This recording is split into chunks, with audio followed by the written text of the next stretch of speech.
down, I know you got me, baby.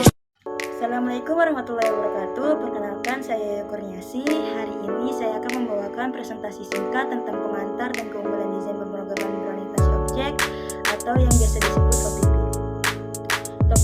Topik ini penting, apalagi buat kita yang sedang belajar atau ingin terjun di dunia pemrograman.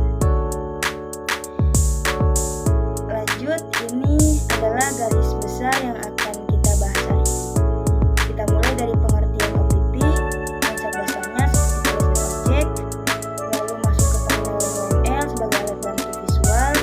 Setelah itu kita akan melihat hubungan antara OPP dan UML serta berbagai keunggulan OPP dalam perkembangan platform.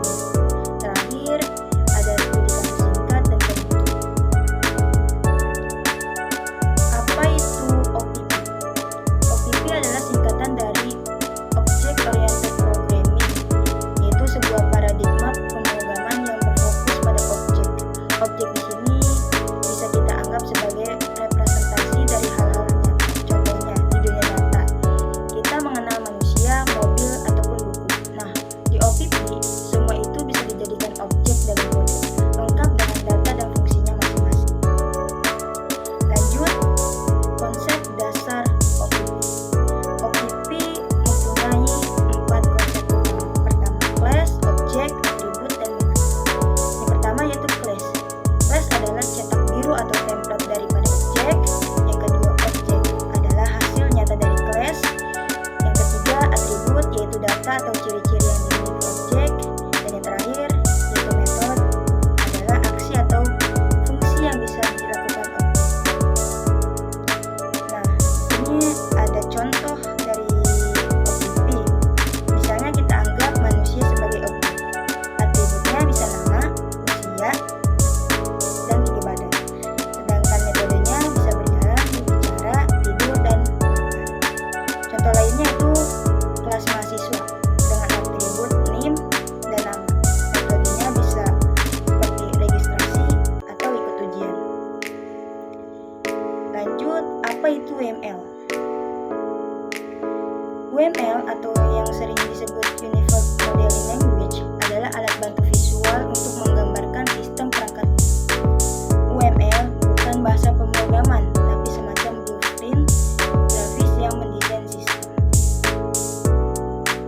Di sini ada contohnya yaitu user class, class activity, sequence diagram.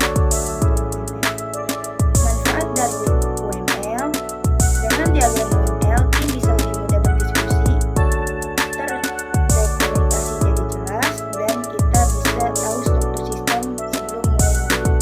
UML juga membantu menghindari kesalahan besar karena kita sudah punya penggambaran sistem dari awal. Selanjutnya adalah hubungan OPP dan UML. OPP adalah konsep dibalik sistem yang kita bangun, sedangkan UML adalah alat untuk menggambarkan konsep tersebut secara visual. UML membantu memetakan kelas, objek, dan interaksi mereka. Jadi, kita bisa memvalidasi apakah desain sistem kita sudah oke sebelum implementasi.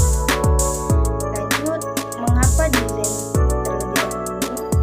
Dengan desain yang matang sejak awal, kita bisa tahu apa saja yang kita butuhkan, filosofinya, dan siapa yang mengerjakannya. Ini sangat penting untuk efisiensi kerja tim dan menghindari perubahan besar di tengah jalan. Nah, keunggulan OPP. OPP memiliki 3 keunggulan utama. Yang pertama, reusability, maintainability, dan extendability. Yang pertama yang kita bahas adalah reusability. Kelas kita bisa digunakan OPP yang regular di bagian lain dari dalam ataupun tidak dipelihara. Contohnya, kalau ada bug, produk bisa digunakan di banyak tanpa mengganggu bagian lain. Yang terakhir adalah extendability. Sistem bisa diperluas dengan fitur baru tanpa perlu merombak keseluruhan sistem. Contohnya yaitu mendapat fitur diskon dengan membuat subclass dari produk.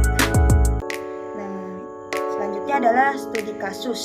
Contoh, dalam sistem e-commerce, kita bisa membuat kelas produk, kategori, dan pembayaran. Ketika menambah fitur baru seperti diskon, kita cukup menambahkan subclass tanpa mengubah kodenya, kode atau fitur-fitur lainnya. Nah, yang terakhir, kesimpulan dari OPP. OPP membantu kita membangun sistem yang terstruktur dan mudah dikembangkan.